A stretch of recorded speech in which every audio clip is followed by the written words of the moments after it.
Good afternoon and welcome to another episode of Just Telling My Stories. I'm really excited today because we have a very special guest. We have some new things to announce, and in case you noticed, during the summer we're having a special series where we're having authors and entrepreneurs come in to tell a little bit about their story. Well, today we have a fascinating young woman who's an author, a motivational speaker, entrepreneur, all kinds of things going on in her life.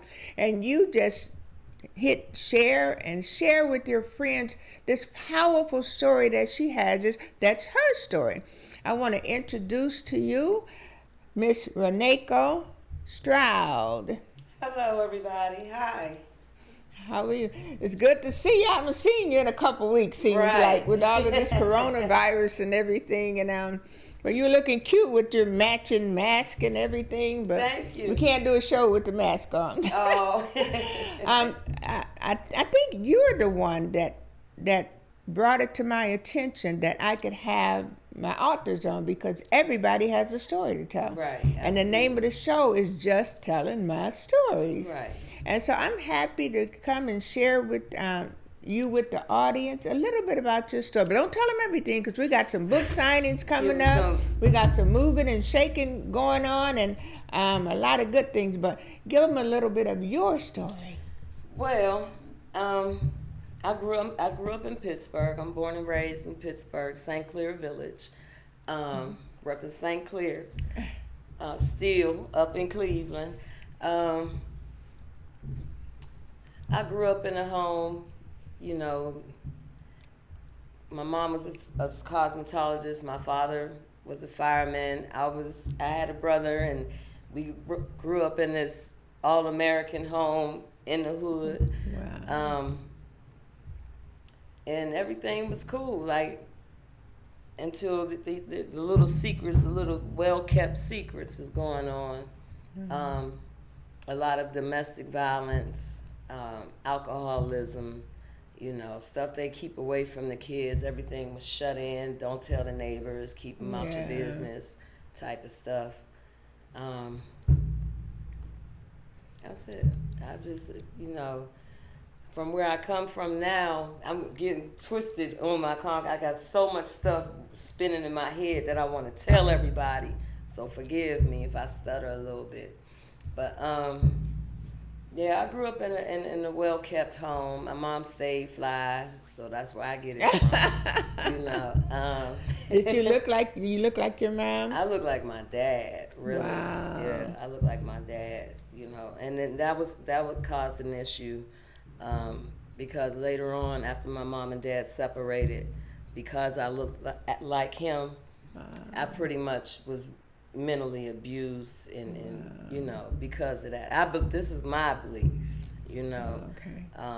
I discussed it with my mother, and she was nonchalant, like that could be the reason. You know, but she accepted and was accountable that I realized that you did mentally abuse me. And she knew there was an issue, but she wasn't healed to the point of being able to accept the responsibility. Yeah, so a whole lot of that had me leave home at an early age, 16. I went searching for love in all the wrong places, found crack cocaine. Wow. At 16?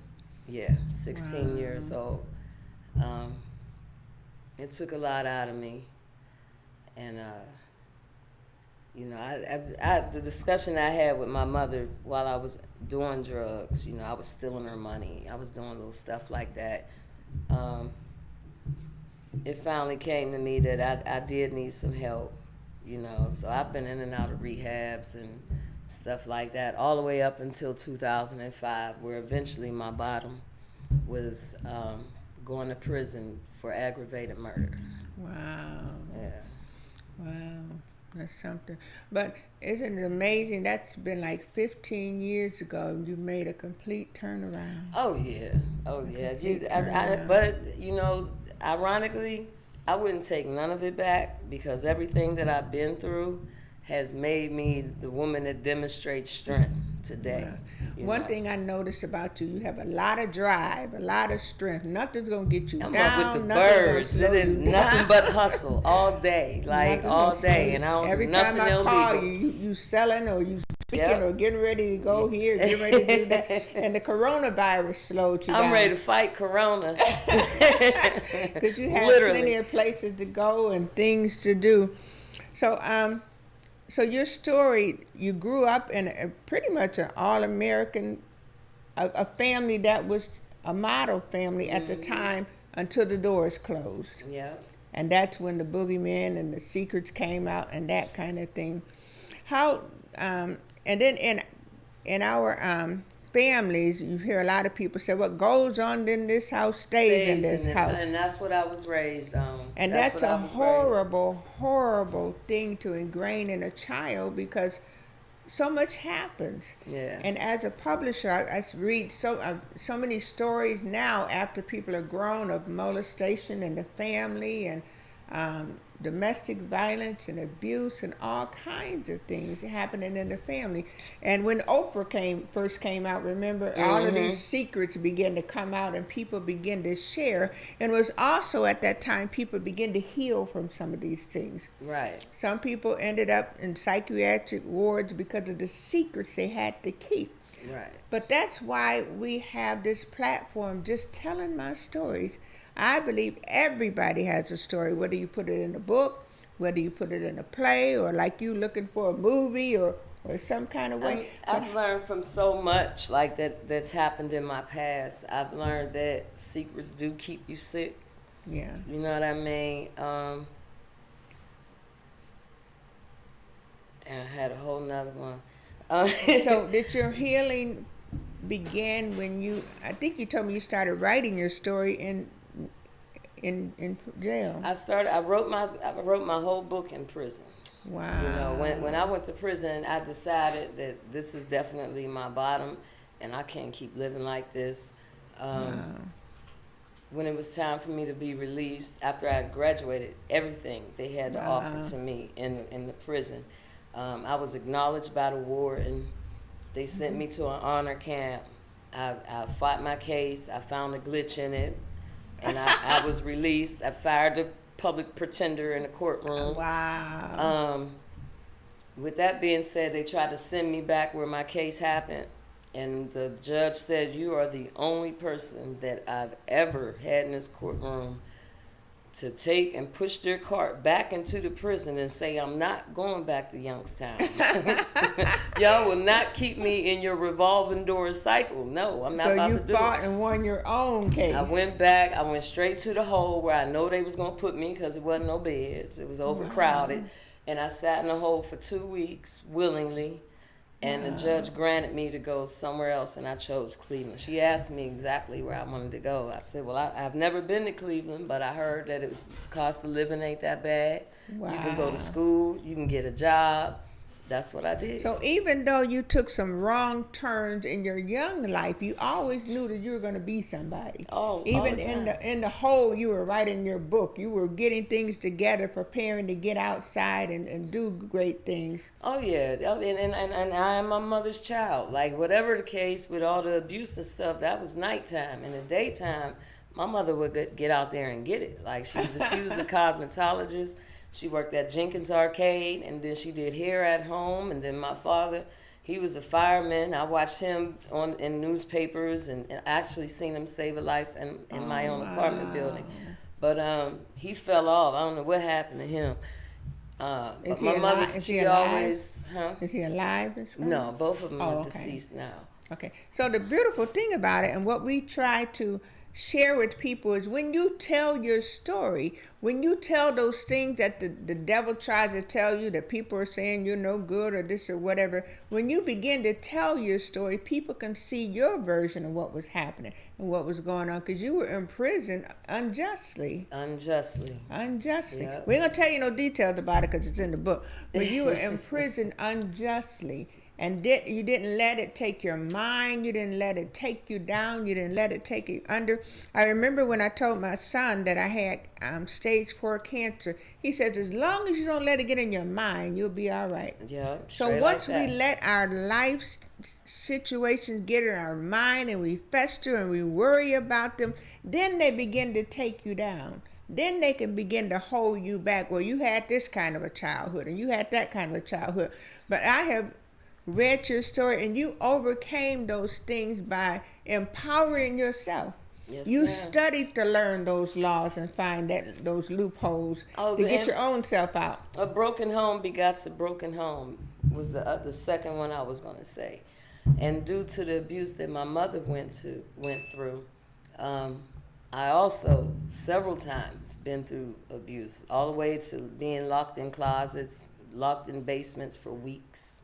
You know what I mean? I believe it or not, I was this timid little girl. You don't look like Yeah, they turned me into a beast. And now you come in with camo and everything. You got boots on? No, them Nikes all day. I'm a Nike head. But see, you have a choice in life to take the pressure and crumble, or take the pressure and make something out of yourself and do some things. You have some lofty goals. You know, we shared your goals sometimes, but you want to be the best. You want to be you're going to be a life coach. I got that information for you, so at least you can do that. And then we have some other things coming up too. I'm waiting to go back to the schools and speak to my kids. That's the best part about being a community educator and motivational speaker is those kids. Those kids are our future. You know what I mean? How did they respond? I saw the pictures. I'm more intimidated by the 4th graders than I am the 6th graders. I'm just saying, because they're like trying to see if they can see through a flaw. And I don't sugarcoat nothing to them. Listen, if you do this, you're going to die. The ending result is death. You know what I mean? Jails, institutions, you could say that too, but death is it. Because now the police is killing us.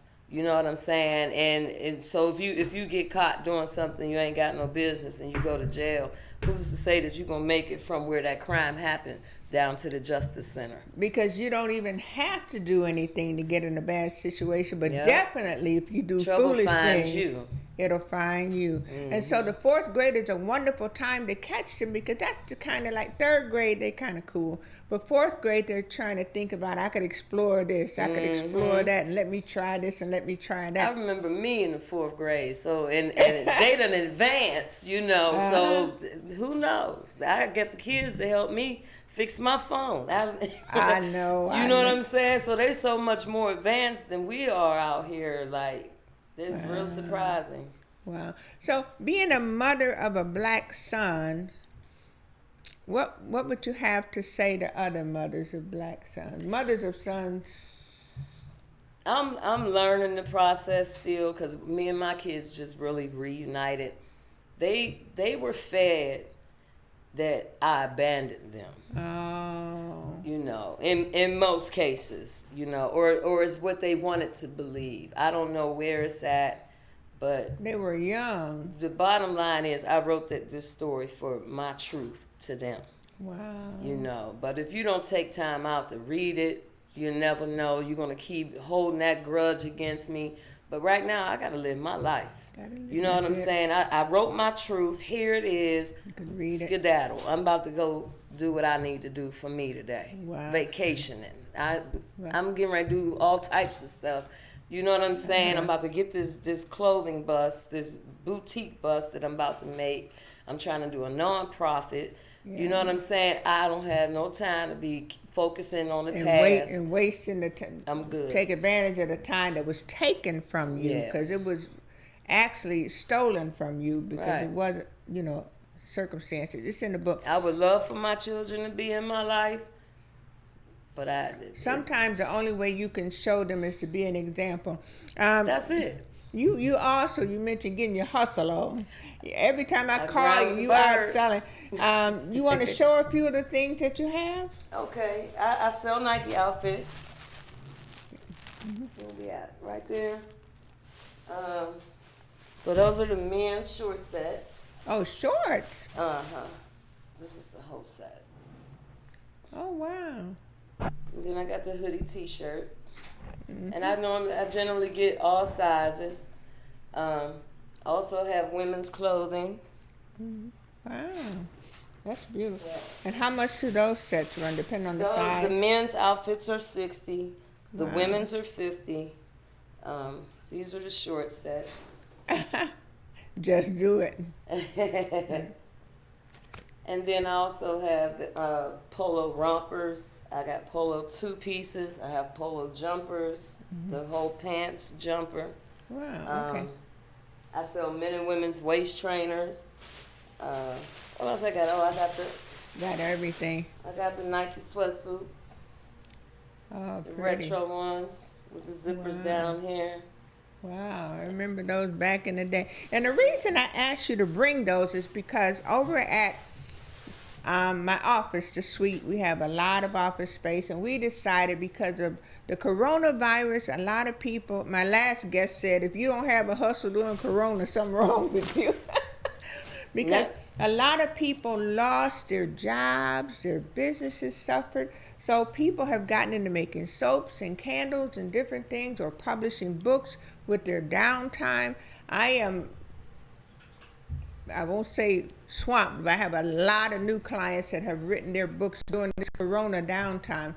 And I usually like to help my authors with a book signing. So we came up with the idea that the first Saturday of every month, to further notice, starting in August 1st, that we're going to have a group book signing.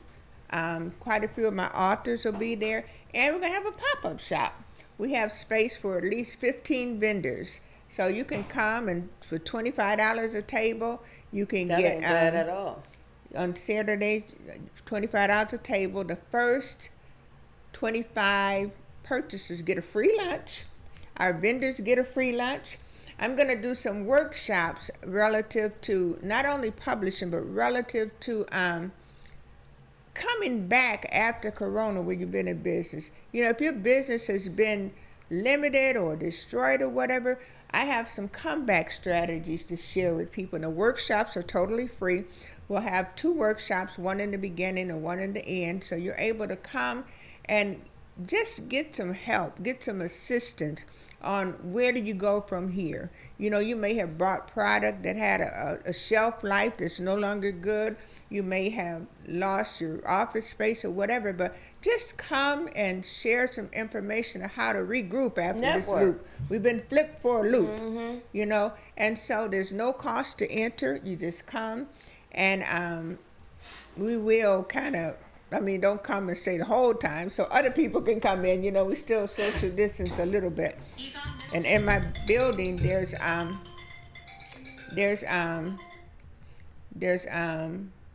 mask requirement, so you do have to wear a mask to come into the building. And if you don't have one, I got one for every outfit. Wow. You know. I know you already. Yep, I already got that. But just come out and network and see perhaps you can collaborate with another small business. Sound like I need to bring my baked goods out there, because I'm getting me and my neighbor. Wow. She is exquisite on the cake side. So Wow. we've been coming up with some talking about it. So I just want to put some action, some fire behind it. So that's a great thing for us. I'm going to bring it to her attention. And we have some young entrepreneurs too. Some young entrepreneurs coming along. And we have to begin to teach our young people. One of the TV shows coming up, we're going to have talk about entrepreneurship in your family. You know, your mother taught you about how to be an entrepreneur. My dad, we had all kind of businesses growing up. We had as you say, a whole factory. Right. Where did that come from? You always say a whole this, a whole that. A whole everything. We had cleaning services. We had a Chinese restaurant. We had all kinds of things. They remodeled homes and stuff. And so a lot of families, entrepreneurship grew up in the family. But you may be a family that it didn't grow up in. So we can help you train those. And these workshops will be free on the first Saturdays of the month, so that we as a people can begin to teach our families to be self-sufficient. Right. Teach them how to do different things. My dad, and people think, Oh, you were all across the board. My dad drilled in us to learn at least 5 different things so you'll never starve. Like, Right. if you're doing hair, well, maybe something happens, you can't do hair. Then you know how to paint a floor. You even told me you know how to paint. I paint. I do industrial cleaning. I'm a you know how they say jack of all trades. I'm a Jackie of all trades. Jackie, I love it. You better hope I don't take your transmission out your car and put a new one in. What? Wow. That's wishful thinking. But that's how we should teach our children, because we already know that our children are the last ones to get hired with the good jobs, the first ones to get fired with the layoff. So if we begin a culture of training them to be entrepreneurs. When I was the president of a microloan bank, we trained and graduated before my tenure was up at least 200 businesses, all different kinds of businesses. When I ran the Minority Business Association, I had probably another 100 kinds of businesses. And when I was the treasurer for the state organization, 3,000 businesses. So I've been around a lot of businesses. I'm an accountant. I know a lot of things. And at this time, I feel the need to share with our authors, share with our people that do the pop-up. Just share. I mean, come and get the free workshops and do different things, and just come and meet other entrepreneurs and other pop-ups and other authors. I know for one that I'm tired of working for people. It's too many games that these offices and people that are supposed to be professional, you know, they play with your paychecks and stuff like that. Oh, you didn't meet this quota. Well, why would you wait till Friday to tell me? Why wouldn't you tell me on Monday? Like, no more working for people. I want to be that person to provide jobs and keep it on point. You got too much to offer. You're the one that's supposed to make jobs for people. Right, absolutely. My middle daughter, for my granddaughter's birthday, she got her LLC set up, her EIN number, and training her child on running a business. That's what I got, my EIN number. And then for the pop-up, we talked to a lot of the parents, and they're sending their teens out to do it. So we have to train them how to use the Cash Apps and the PayPals and all of the different things, and how to keep track of inventory and that kind of thing. And we'll also, not this first Saturday, but we'll also have trainings on how to put your book together, how to get these things together, and also dispel the myth that you can put together books in 2 weeks. You took years. I mean, your life is however many years you are. It's not going to happen in 2 weeks, because especially if you're discussing your past, it took me about 4 years to get past the murder of my son.